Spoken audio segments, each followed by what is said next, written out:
Welcome to the Fresh and Fired Up podcast. I'm your host, Dr. Emily Marshall, here to help you function at your best in health, fitness, and life. Joined by the amazing Hailey Pindle. She's basically like the best co-host you could find, and I found her. So let's get fired up. And I'm on time. I'm feeling okay, guys. I'm feeling very forgotten about today. Yeah. Emily, can you tell them why I might be feeling like that? Yes, because, okay, let me give you guys some context. We are supposed to do these recordings on Thursdays from 9 to 9:45, which actually means we're starting at 8:40. I was going to say 8:45, but no, it's 8:40 would be like the ideal time. 15 to 20 minutes ahead in Hailey's mind would be great. Yeah. So I know that if I'm showing up at 9 o'clock, which is the time in the calendar, then I am very much late. So at 9:43, okay, and I'm using Mountain Time, so Hailey's not even, she's like, whatever. I'm PST. Yes, so yours is actually like 8:40. It's 8:02 right now.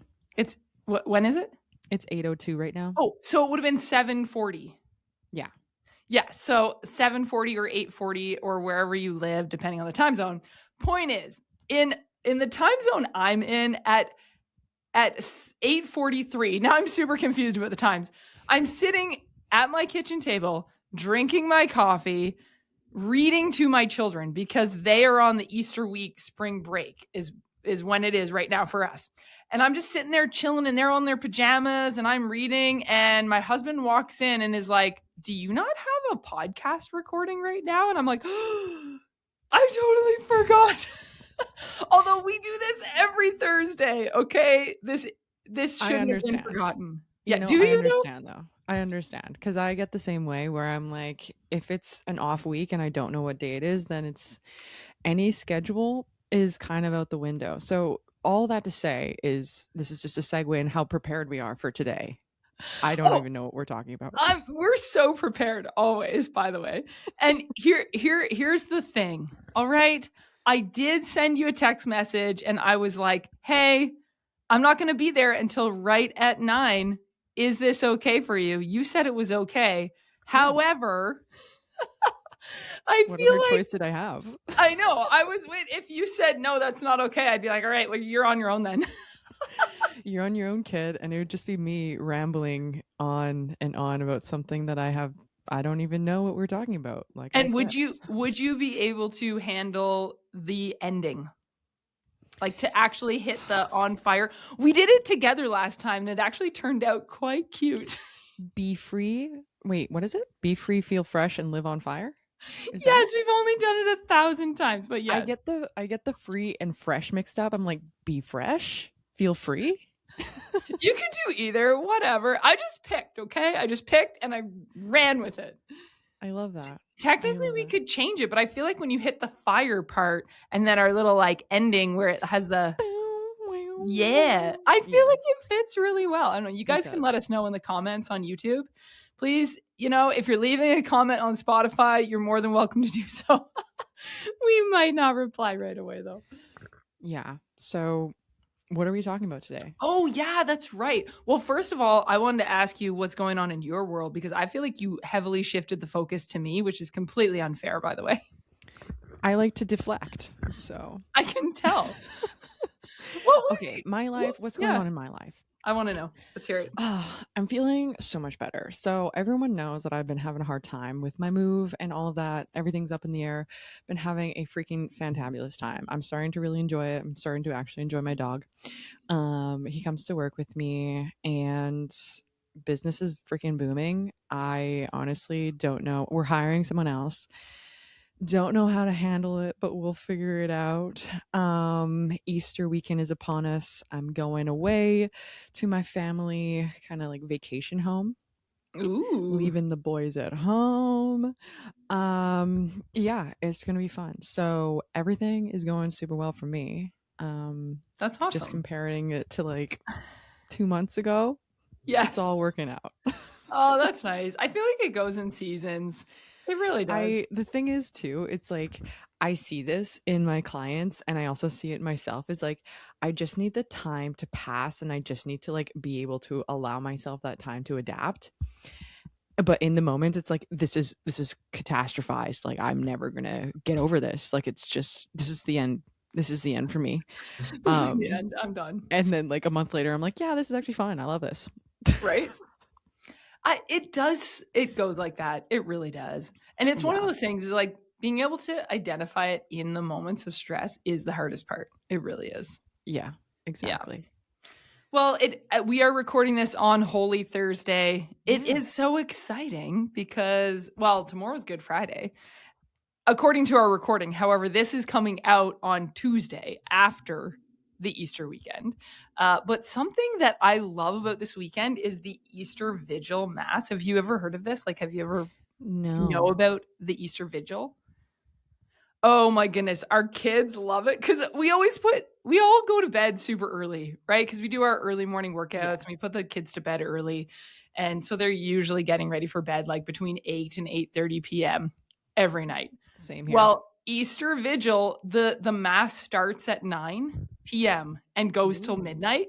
So it's like the night of the year where they get to stay up late. And then usually there's food after because this is technically like coming into the Easter Sunday, the celebration of the resurrection of Christ, it starts like after midnight, right? So they start feasting like right away. So yeah, it's very exciting because usually coming through a period of fasting and like focus on the death is of this Jesus. like the end of the Lent and then Yes. Okay, I get it now. Yeah, and then Easter Sunday is the celebration of like the rising of Christ. Yeah. Right? Versus like Good Friday is the death on the cross. And then it's like this silence throughout the Saturday. It's just kind of somber, right? And then you don't Saturday have night? Saturday night at 9 p.m. is the Easter Vigil Mass. And it's absolutely beautiful. Like it's just gorgeous. Like there's candlelight and you come in with candles and this just beautiful music and the scripture readings. And it's a really like, yeah, I don't know how, other than the word beautiful, I don't know how to describe it. It's really cool. Anyway, I'm getting like calming. It's very peaceful and meditative. And I don't know how many words I could use to describe because it's just really cool. I love it. Anyway, it's my favorite time. Favorite time of year. So yeah, so that's what we have just come through this weekend. And then this is coming out now on the Tuesday. So everyone back to reality. Like my kids are going to be back in school. And well, I heard though that there's part of our province has kids off school through Easter weekend. And then now they're off for like the week after. So it's been all over the place. Whereas like my sister, who's a teacher, and their kids, they were like a week or two ago. Like, I don't know. I thought spring break would be more uniform across the country. It's very much not. It's like all over the place. Yeah. I won't know any of this until I have kids myself when I'm forced to know all this. But when I was in school, it was only a week. I only got a week of spring break and then it was Easter. But even like Christmas, it was only, I think, well, maybe that was 2 weeks. 2 weeks, I think. For Christmas. And then spring break was only a week. And it used to be 2 weeks. Is it 2 weeks now? No, it's 1 week. It's just because if it's right beside Easter, you're always going to have the Friday or the Monday on that Easter weekend, right? So it's kind of like a week plus a day. Kids today, they just have it easy. It's like so soft. What is it? How do you harden up your kids? I don't know. I've been trying to work on that. Jeez. We've been doing harden up yourself. I know. We all need to work on this. Well, you know what though? Sometimes pushing harder is the answer. Sometimes if you're pushing harder than ever for too long, then you just end up exhausted and inflamed and stuck. So this episode, Hailey, because you were asking what we're talking about today. This episode, I wanted to jump back and do a little bit of focus on cortisol and other hormones because I thought about something on last week's episode when we briefly brought up some different styles of training. And last week's episode was really good. Like it was a fun episode. So you should go. Really liked it. Yeah, you should go listen to it because I feel like it'll really be a good segue into this episode. But the big idea that I wanted to focus on was exercise as a hormonal stressor. And because we talk about a lot of things that affect our hormones as far as our differences in caloric intake or different types of nutrients we're getting in our body, whether we're super stressed out or haven't slept, all of that can be a hormonal stressor. but I want to break down different styles of exercise and how they specifically affect our hormones and which hormones they affect. Because I think what it does is it makes it more specific, just to drive some points and thoughts home in your mind. When so many times when I speak to either friends or patients that come into the clinic, I cannot express to you how much people need reassurance. They start doing the right thing and they're like, "Oh, I don't know. I don't know if this is working." Like the number of time people come in for adjustments, and we know the research is strong for, if you have back pain, chiropractic care can help it. It's very strong. And now I have years of experience to back that up. And still, so many people, you have to say, you could say it 100 times, like, "No, this is going to help. This is going to help." Because there's so much reluctance to change in behavior or trying something new or different, that reassurance is needed. And I feel like this is a huge thing for exercise, muscle gain, or fat loss phase, any sort of body recomposition. There is a huge amount of psychology that needs reassurance. So an episode like today is more about giving you some background reassurance. I love that. And it's so, so, so true. I just got off a call with one of my clients and it's literally that. And I think like for you and I who've been training for so many years, and you like your body knows the truth kind of thing, where you're like, you can learn as much as you want, but if you don't really know and have that evidence yourself, it's really hard to believe. Right. So like for training styles, and like for my client right now, going through like period recovery, since I did this myself, I've watched like freaking hundreds of my clients do this. I'm like, yeah, I'm so rooted in believing that this works. And I'm like, yeah, why don't you just believe this? Yeah. But like, if you don't actually go through it yourself and you don't see that fruit of your labor, then it's harder for you to believe. So having not necessarily like blind faith, like I think that there's things that you can track that are like, okay, yes, I know that I'm on the right path and I know that this is causing or will cause X outcome.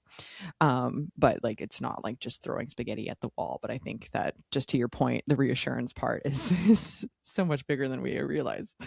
It's huge. And I feel like as trainers and practitioners, we can get tired in reassuring people. I know that I've been there with it, where you're like, I've literally said this a million times. Yeah. And sometimes even on these podcasts, it's interesting.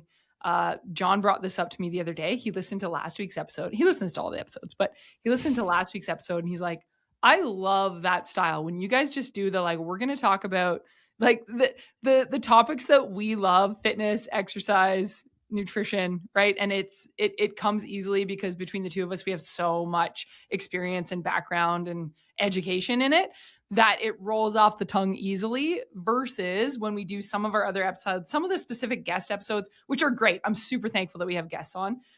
But sometimes the topics are a little more foreign. So the episodes can be a little choppier. Maybe we're a little bit less relaxed. And so his feedback was like, you guys just need to dive into these topics more, like almost like niche and focus in even more. And in my mind, I was like, oh my goodness, I thought we were focused because we talk about this stuff so much. But from an outside observer, he's like, no, you could get even more focused. And I'm like, oh, okay, well, thanks for the feedback. So we'd love to hear your feedback. If there's certain topics that you're like, oh, I would love to dive deeper into this or know even more. Because I think when we're having to reassure and repeat ourselves over and over again, it almost gets like, are we saying the same thing too often? Which sounds like it. Honestly, it's felt like it sometimes. And one thing that I've learned with like content and content creation is like, it's just a bunch of recycled ideas said in a different, or like wrapped up in a different package. It's kind of like, to John's point, I guess. Yeah. Of like, when we talk about like the topic we're going to talk about right now, you got it from the last episode. So when we were talking about muscle gain, there's so many other questions that I'm assuming like a lot of our listeners have that pop up when we talk about these topics. So ask us these really weird questions that you have pop up, because I promise like 1,000,001 other people listening, hopefully it's 1,000,000, totally. will have a very similar question or the same question. Yes, they will. Yeah. Yeah. And so I feel like it's one of those things when we're getting into this, I wanted to look at it a little bit more from a body adaptation, like looking at how our bodies adapts to how our bodies adapt, to certain stressors. And so exercise is actually a signal to our body. It's not just calorie burning. I'm just going to burn calories. It's like, no, okay, this creates a signal in our body which signals our brain and our nervous system. And then it's going to release certain hormones. Those hormones are messengers that are like, okay, here's what's happening. Here's how our brain and body are responding to our external environment. What that does is it kickstarts an internal sequence of chemical reactions. And so everything that you do in life has that effect in some way or another. So your body just doesn't respond to exercise. It needs to interpret it. You do the exercise, it's interpreting, okay, what's happening in the body right now, and how do we need to adapt the hormones and what nerves are firing and what muscles are contracting or relaxing, all in sequence. So there's a bunch of things happening all at the same time, which I think most people know because that is what plays out in reality. But I don't think we actually stop and think about how amazing our bodies are in that it's coordinating all of this stuff at the same time, which I kind of just like to ponder about. Yeah. I love that way of thinking too. I did a training for my clients. It was like objective versus subjective thinking. And just like what was popping up in my head when you were talking about this, a lot of people can be like, exercise is just for me to look a certain way. It is just calories in versus calories out. It's a way of me expending calories. That's all they kind of see of it. Whereas like the objective thinking part of it is that literal sense of like, there are chemicals or hormonal chemicals that are getting released. You're getting a nice little like boost in good hormones, feeling good. You feel really good after exercise. So these like very focused the sort of neurotransmitters view of what is happening. Your body is adapting to the stressors that it's putting under. Muscle protein synthesis is going to take place. You're going to build some muscle. So having more of an objective view on what actually happens and why it's important, rather than just viewing it as like, this is just a form of calorie burn, can be really helpful mindset wise, rather than just like having such a aesthetically viewpoint of it, if that makes sense. Yeah, you become more well-rounded in the way that you're doing things when you have a depth of knowledge. If you educate yourself at the same time that you also implement these strategies, you're going to gain that experience, but you're also going to have the background knowledge. It's going to help the whole picture versus I think some people just blindly dive in. It's like the spaghetti on the wall thing you said, and sometimes that fizzles out. Or the opposite, where they know all the theoretical knowledge, but there's a knowing doing gap where it's like, okay, but now you need to do something with all this learning that you've done. So we're trying to strike it down the middle here and go, okay, we can get the best of both worlds and help us to keep actually moving towards the goals that we have. And so when we're looking at what I would like to do, Hailey, just to fill you in on the thought process, is to go through a couple different styles of training and then what that does to our body. So I'll just intro the thought that I have that I've already like pre-thought about, and then you can add in the different things that come up for you as I'm talking about it. So the one that I want to start with is your favorite, HIIT.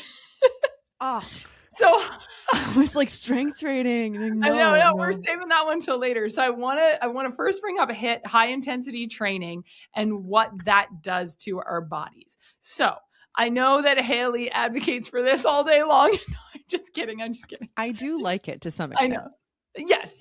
Okay. Well, and I have a golden nugget later on that I'm going to talk about like weekly implementation of the different styles, which I think is huge. So hang in, you need to keep listening to the episode to get to that part. But primary effect of high intensity training is you're going to get that increased spike in cortisol and adrenaline. So that's the epinephrine, norepinephrine. Those are going to go up. The short-term benefit of this is it's a fat loss signal and it's a metabolic boost. Now, if you overuse this style of training, this is the cautionary note, is you can then have chronically elevated cortisol. That's going to decrease your progesterone. And we talked about that in our high cortisol, low progesterone episode, if you want to go back and listen to it, because of the precursor molecule. It's the same molecule for both cortisol and progesterone, and your body will always shift it over to more cortisol if you're in a chronically stressed state. So be aware of that. The other one, if you are overusing this style of training, is it's going to downregulate your thyroid hormones. Why does it do that? Is because it starts to put your body into conservation mode where it's trying to conserve energy because it's concerned that it's going to run out when it needs it. The other thing that can lead to, Hailey's favorite topic, is cycle disruption. Did you want to chime in on cycle disruption? Yeah. It happens a lot when you do a lot of hit. And just to kind of give you, like, I think people get hit wrong too, where they think that, like, the YouTube videos of like hit training, that's not really hit. Like, you got to be going like 100% for a very short period of time. And so when you're doing YouTube videos where they're like hit training and it's like bicep curls for like 40 seconds, that's not hit training. So just to kind of define our terms, it would be like 30 seconds of very, very intense exercise. You could do that on whatever kind of vessel. You could do it on the bike, you could do it running, you could do kettlebell swings, you could do whatever. But it's very taxing and you won't be able to do it for honestly like more than half an hour max, like maximum. So just kind of defining that. But when you're overusing this, your cortisol is going to take over because that's more for survival. It's going to downregulate, take from your reproductive hormones, and thus your cycle either completely goes away or it's going to become irregular. And so your first sign that you're maybe overusing HIIT or you're overdoing it is that your cycle starts to become longer, meaning that your ovulation is being delayed, and that's because of stress. So your body is not going to put the added stressor of a potential pregnancy on your body when it's already in that chronically stressed state. So use that to your discretion of like, okay, my cycle is becoming a little bit erratic or irregular, and that's going to be your sign that, okay, maybe I'm overtraining a little bit or overusing this method of training. And do you know, Hailey, what the high level CrossFit women do? Because I feel like CrossFit falls into this category. Like they go intense and hard. But I was thinking about it. I'm like, man, the ones who are competing at the high levels, oof, I don't know. Like obviously they look super fit and the performance is amazing. Mm-hmm. But I honestly don't know exactly how they cycle to sustain that. Because you can't just be doing cross. Have you seen how much they eat? They eat a ton, eh? They eat so much. And a lot of these people, like, it's their job. So I think that's also something to take into consideration. Like, it's their job to perform at this level. It's their job to recover even harder. It's their job to eat this much. Mm-hmm. Like, if I've had so many of like my friends or people in my like inner circle be like, CrossFit, I could only do it for maybe like 3 months and then I had to take a break because it was so freaking intense.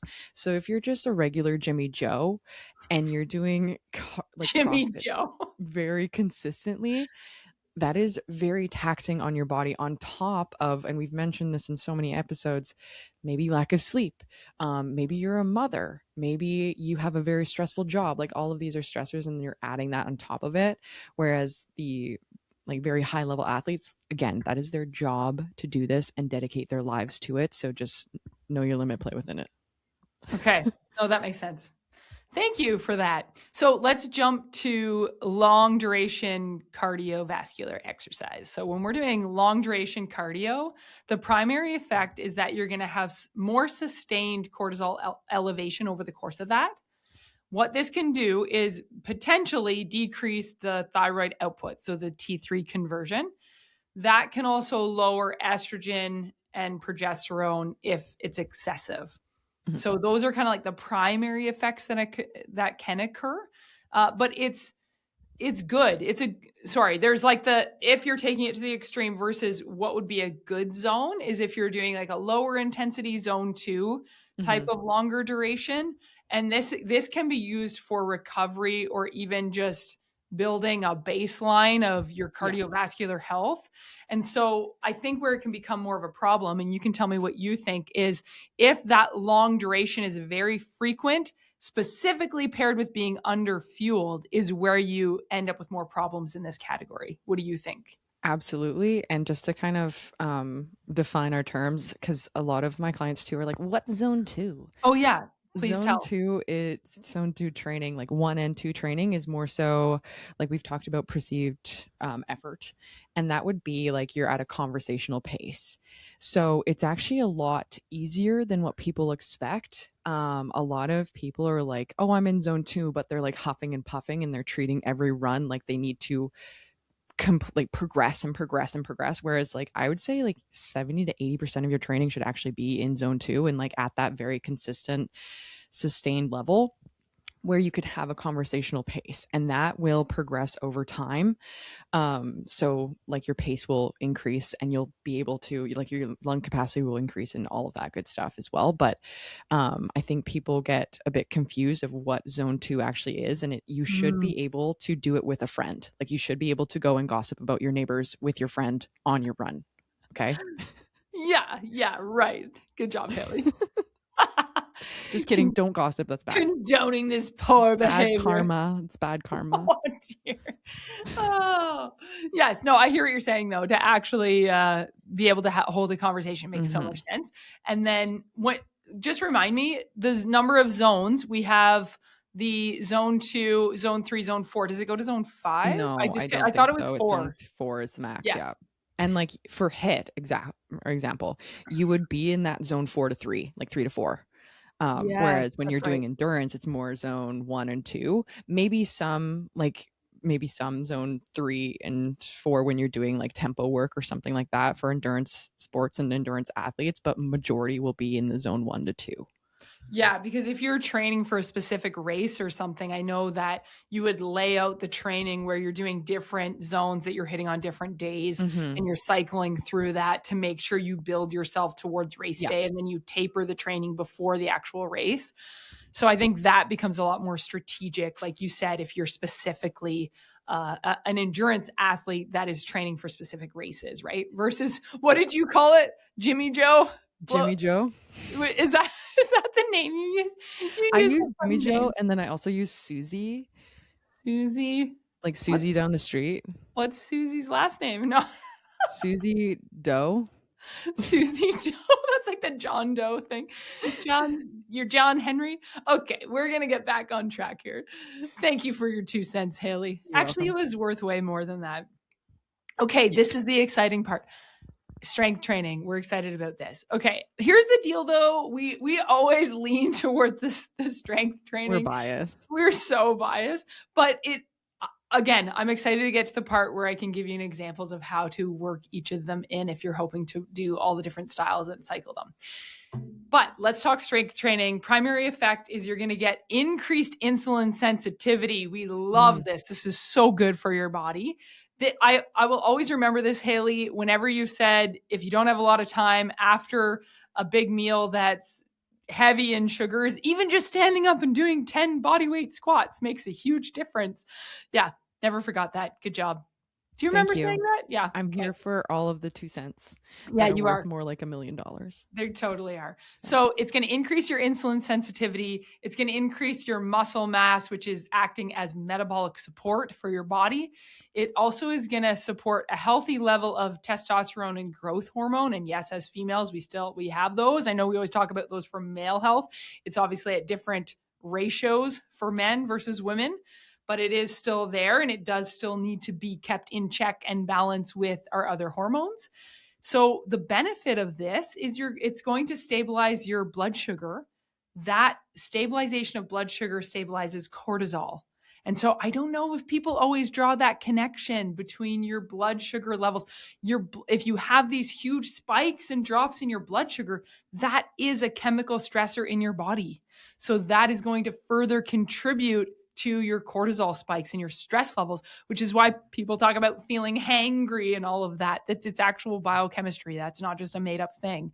So if you are strength training and you have that metabolic support through your muscular system, you are going to have way less of those big spikes and drops. That stabilization in blood sugar is going to help stabilize your cortisol. And that's also going to support your thyroid function long term. Woo! Isn't that so exciting? Woo. Woo. But should we say what any of the negatives are? Because I just like to say all the positives, you know me. Are there any negatives? Really? Like, come on. I think it circles back to our recovery time. Yeah. Recovery time and I'd say like you're probably more prone to an injury Potentially, than yeah. other ones. If Yeah. your form sucks. If your form sucks and like if your form does suck, then you know where to go. Go back to our other episodes where we talk about Yeah. form and things like that and foot positioning. Oh That's a very my, important one. yes.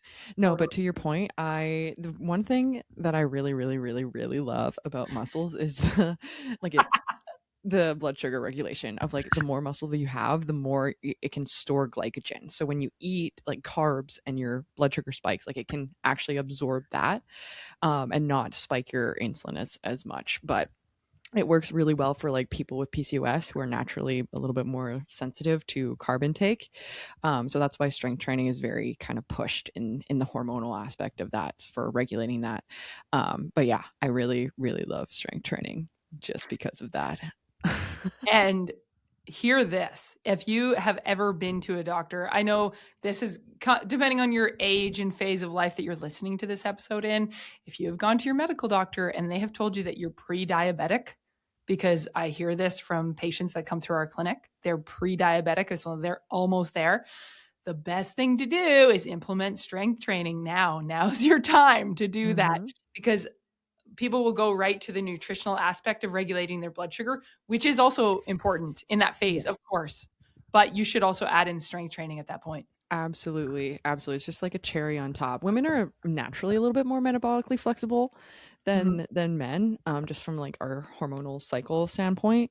But just adding in some muscle mass will just really help kind Yeah. of put the cherry on top of that. Yeah. And it doesn't have to be tons. Like Hmm.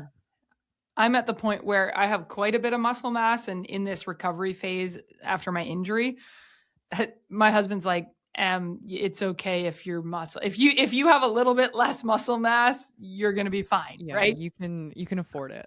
You can afford it. Yeah. But which is kind of nice if you get to a point where you have enough muscle mass that if you're sick or Hmm. injured, you have that leeway room to be like, it's okay if I need a bit more time or a bit more rest. I'm not going to lose it all. Right. So, because Yeah, really it's about building that foundation and then building on top of that foundation. So, absolutely. yeah, totally. Strength training is the most hormone friendly foundation of Hmm. all the Hmm. ones we brought up so far. Yes, absolutely. Now, the moment we've been all been waiting for, waiting for. Um, how do we do this? How How do do we we do do this? this?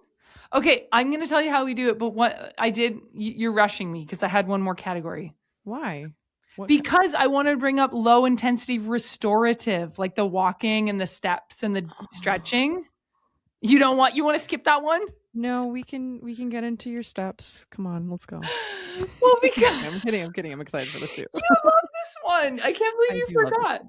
Because you combine this one with strength training, and the Yeah. primary effect is going to decrease your cortisol. It's going to increase your parasympathetic tone. It's also going to increase your oxytocin, especially in that the Hmm. relational context. So you're going with for a walk with your friend.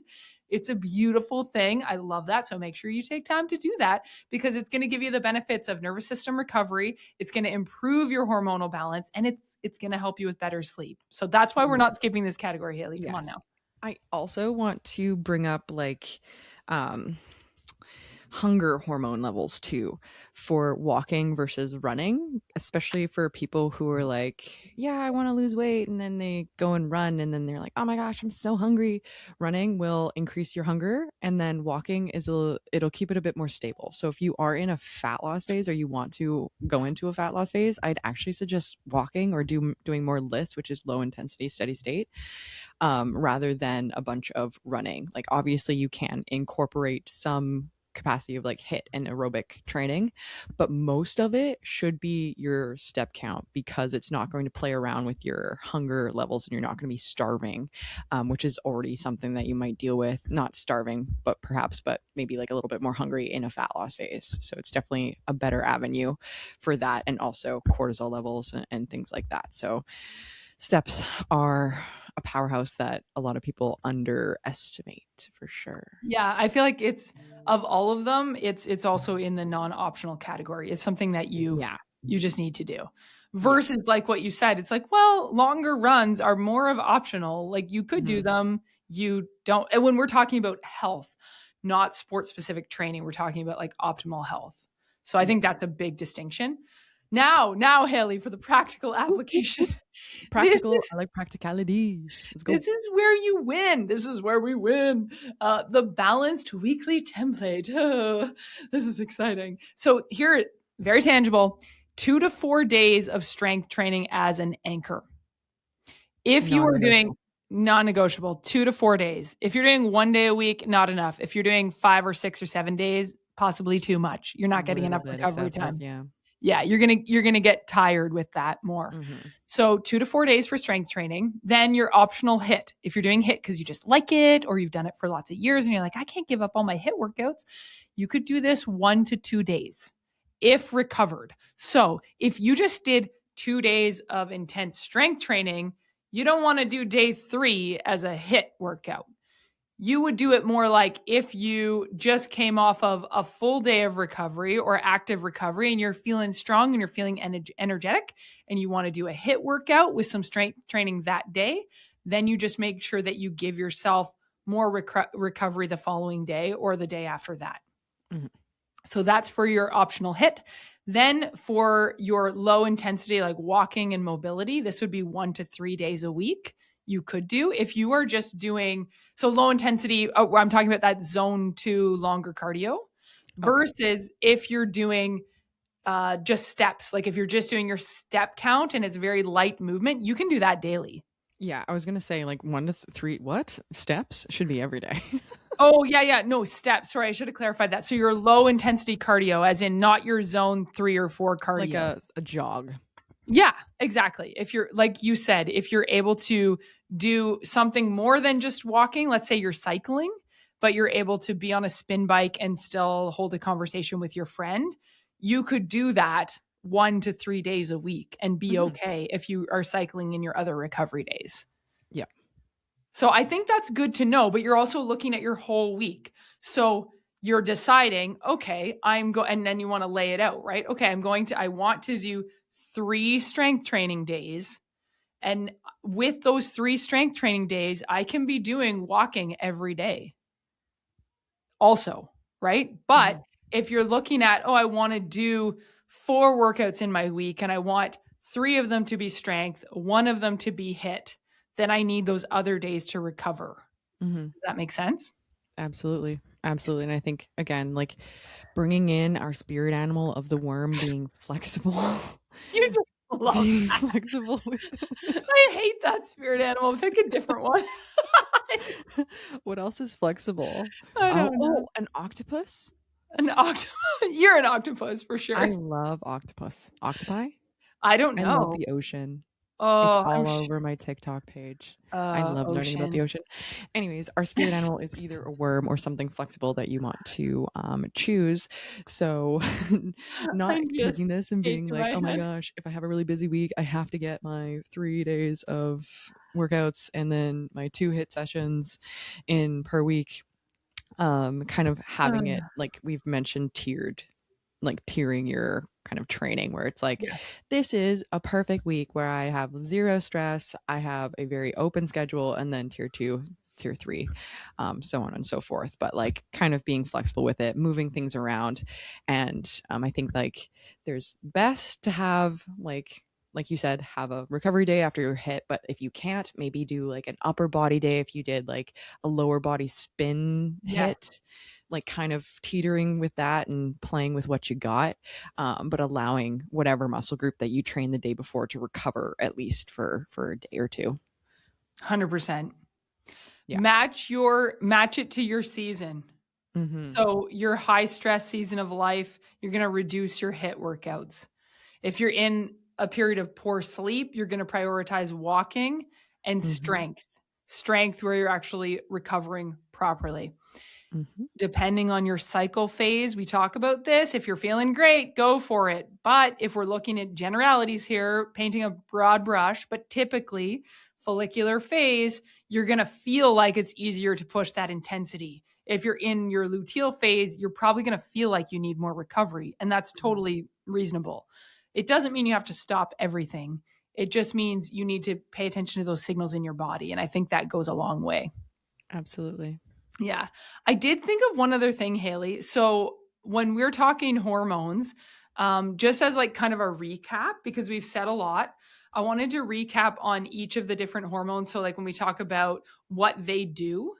And so, because we told you now, okay, here's these different types of exercises, x-rays, octopi. We're just throwing in random. Well, yeah, what is this gonna do to our algorithm? It doesn't matter. So here's what I meant to say. We talked about the different types of exercises, the styles, and how they will cause increases or decreases in certain hormones. Just as a reminder, when we brought up the differences in like the cortisol spikes, the signal that it does in your body is it's telling your body to increase energy, and it gives you that stress signal, right? So it's kind of spiking everything up. Same thing with adrenaline. When you're looking at estrogen and progesterone, those are more going to tell your body how to regulate your cycle, your recovery, and your mood. Your thyroid hormones are more responsible for that metabolic energy or metabolic engine and keeping it going. And then your oxytocin is more what's telling your brain and body about connection and safety and calm.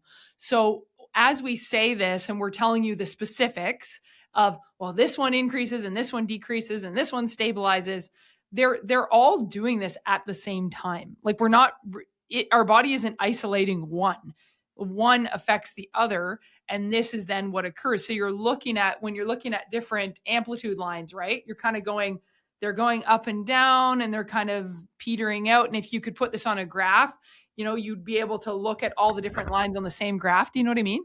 I can actually, people on YouTube can look at the video, but I just got a sponsored YouTube video, and it's a kind of a hormonal tester sort of thing. Oh yeah. And it's so interesting to see these charts. Like you can actually see real time, like what your hormones are doing. Yeah, that's right. so You cool. can see that I'm entering my fertile phase, right?